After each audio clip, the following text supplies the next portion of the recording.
నేను అప్పుడెప్పుడో అన్నాను, 2020లో అన్నాను, 2021లో అన్నాను, 2026లో అంటా, 2027లో అంటా, 2028లో ఉంటా. ఆయన చచ్చేంత వరకు అంటా నేను.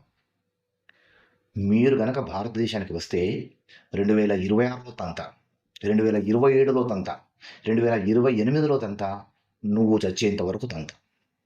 గుర్తుపెట్టుకోండి ఇది. నేను మాత్రమే కాదు, భారతదేశానికి వస్తే మీరు హిందువుల చేతిలో అయిపోతారు. అంత ఘోరమైనటువంటి పదజాలం మీరు మాట్లాడినటువంటిది. ఇప్పుడు ఈ సందర్భంగా హిందూ ధర్మచక్రం ద్వారా, మన ఛానల్ ద్వారా, ఈ వీడియో ద్వారా నేను చెప్పాల్సుకున్నటువంటి మాటలు ఏంటంటే, సరే అతని అన్నాడు అన్నటువంటి మాటల గురించి చాలామంది చెప్తూనే ఉన్నారు. ఇప్పుడు నేను చెప్పాలనుకున్నటువంటి మాటలు ఏంటంటే, ఆ ఒక్క వీడియో ద్వారానే నా అన్వేషణ అనేటువంటి వ్యక్తి ఆ ఛానల్కి 20,000 మంది అన్సబ్స్క్రైబ్ చేశారు.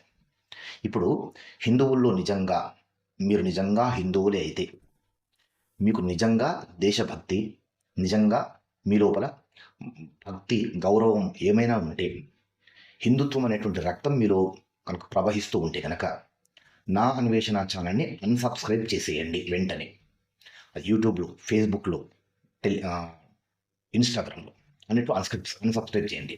అంతేకాకుండా ప్రతి ఒక్కరూ తమ తమ పరిధిలో ఉన్నటువంటి పోలీస్ స్టేషన్లలో కేసులు పెట్టి, ఇతని ఇన్స్టాగ్రామ్, ఫేస్బుక్, యూట్యూబ్ ఛానల్కి సంబంధించినటువంటి ఆ లింక్స్ని బ్లాక్ చేయించండి.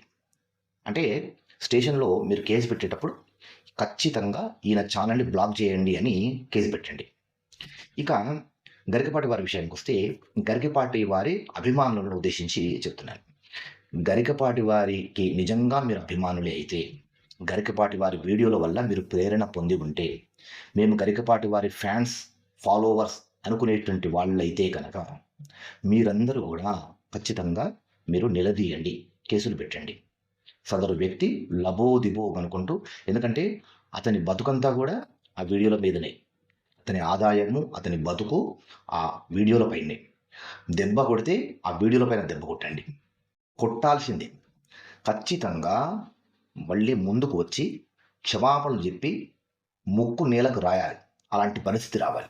కనుక ఈ సందర్భంగా హిందూ ధర్మచక్రం ద్వారా అందరినీ కోరుకునేది ఏంటంటే, ఖచ్చితంగా స్పందించండి, అతనికి వ్యతిరేకంగా కేసులు పెట్టండి. అప్పుడే మీరు గరికపాటి వారి అభిమానులము, ఫాలోవర్స్ము అని అనిపించుకుంటారు. అప్పుడే మీరు మేము ఆస్తికులము, మేము సనాతన ధర్మంలో ఉన్నటువంటి హిందువులము అని అనిపించుకుంటారు.